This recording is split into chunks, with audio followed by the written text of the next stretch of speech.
ဒီမိန်းကလေးငယ်လေးဟာအိမ်ပေါ်ကအေးအေးလူလူထမင်းစားနေချိန်မှာတစ်နေ့ကို48နာရီလုံးအိမ်လုပ်တွေလုပ်နေရပါတယ်။ဒါဟာဘာကြောင့်လဲဆိုရင်တစ်နေ့မှာဒီမိန်းကလေးကတစ်ပင်ပေါ်မှာမီရှူမီပန်းတွေတွားချိတ်ရာကနေတစ်ပင်လဲကြပြီးမီရှူမီပန်းတွေအကုန်ပောက်ကွဲသွားခဲ့လို့ပါပဲ။သူ့မိကလိုက်လံရှင်းလင်းနေတော့မှပဲသူကနောက်တစ်ချိန်ထပ်လုပ်ပြန်ပါတယ်။ဒါကိုကြည့်ပြီးအမေဖြစ်သူကအယမ်းတုန်လှုပ်သွားတယ်လို့မိသားစုဝင်အားလုံးကလည်းအဲ့ဒီနေ့ကဖြစ်ရဲ့ကြောင့်စိတ်တူသွားကြပါတယ်။ဒါကြောင့်မိန်းကလေးကိုနေရန်ဘက်မျက်နှာမူပြီးအပြစ်ပေးထားလိုက်ပါတယ်။ရုတ်တရက်ဆိုသလိုမိန်းကလေးရဲ့ရှေ့မှာယောက်ျားတစ်ယောက်ပေါ်လာပါတယ်။သူကသူ့ကိုယ်သူအိမ်စေးရရှိလို့မိတ်ဆက်ပါတယ်။အဲ့ဒီနောက်မိန်းကလေးကိုလိမ္မာတဲ့မိန်းကလေးတွေနေတဲ့တိုင်းပြည်စီခေါ်သွားပါတယ်။အဲ့ဒီအကြောင်းကိုပိုသိလာရတဲ့အခါမှာတော့သူမဟာလိမ္မာတဲ့ကလေးတစ်ယောက်ဖြစ်မှသာအိမ်ပြန်ပို့ပေးမှဖြစ်တယ်ဆိုတာကိုသိလိုက်ရပါတယ်။ဒီနေရာဟာစောင့်ကြည့်ကင်မရာတွေနဲ့ပြည့်နေနေပြီးစက်ရုပ်စစ်သားတွေကလည်းသူတို့ကိုအမြဲတမ်းစောင့်ကြည့်နေပါတယ်။မိန်းကလေးဟာနေတိုင်းတန်ရှင်းရေးတွေလုပ်ရပါတယ်။သူနောက်ထပ်အောက်မထားနိုင်တော့တဲ့အတွက်ထွက်ပြေးဖို့ကြိုးစားပါတော့တယ်။မိန်းကလေးဟာလူသူကင်းမဲ့နေတဲ့ကစားကွင်းတစ်ခုထဲရောက်လာပါတယ်။သူပတ်ဝန်းကျင်ကိုလိုက်ကြည့်နေတော့မှပဲစက်ရုပ်စစ်သားတွေကသူ့နောက်ကိုလိုက်လာပါတယ်။မိန်းကလေးကအမြန်ပုံးလိုက်ပြီးစက်ရုပ်စစ်သားတွေသူ့ဘေးကနေဖြတ်သွားတာကိုစောင့်ကြည့်နေခဲ့ပါတယ်။ဒါပေမဲ့သူအပြင်ကိုပြန်သွားထွက်လာတဲ့အချိန်မှာပဲအမိခံလိုက်ရပြီးစစ်သားတွေကသူ့ကိုပြန်ခေါ်သွားပါတယ်။ဘုရင်မကြီးကသူမကိုလိမ္မာတဲ့ကလေးတစ်ယောက်ဖြစ်မပြောင်းလဲရင်ဒီနေရာကနေဘယ်တော့မှထွက်ခွာခွင့်ရမှာမဟုတ်ဘူးလို့တတိပေးပါတယ်။ဒါပေမဲ့မိန်းကလေးဟာဘုရင်မကြီးကအိမ်စေးရရှိအဖြစ်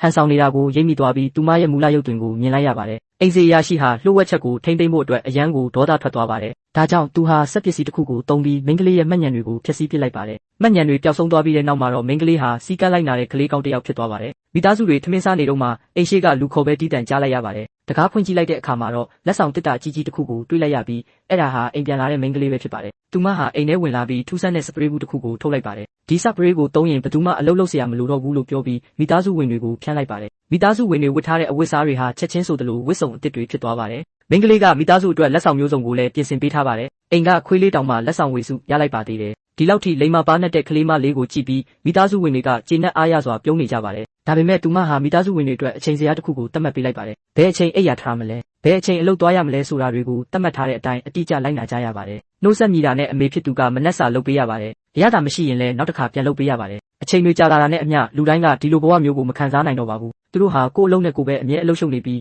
မိန်းကလေးကိုဘယ်တော့မှဂယုမဆိုင်ခဲ့မိတာကြောင့်မိန်းကလေးကအခုလိုဂယုဆိုင်ခံခြင်းလို့ထူးထူးဆန်းဆန်းတွေလုပ်နေတာဖြစ်မှန်းသိသွားပြီးနောက်တရသွားကြပါတယ်